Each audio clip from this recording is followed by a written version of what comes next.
আজ নেতিবাচক মানসিকতার কিছু মানুষের চিন্তাধারা নিয়ে আপনাদের সাথে কথা বলবো।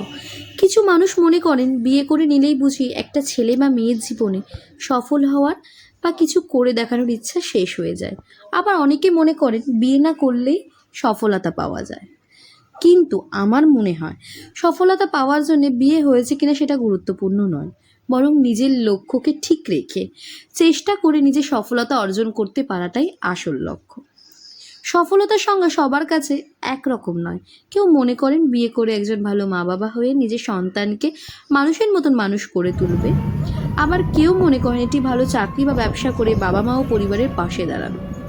আর একটা কথা, শুধু সরকারি চাকরি পেলেই কেউ সফল এমনটা ভাববেন না, কারণ বেসরকারি চাকরি পেতেও নিজের যোগ্যতাকে প্রমাণ করতে হয়, যোগ্যতার কোনো বিকল্প হয় না।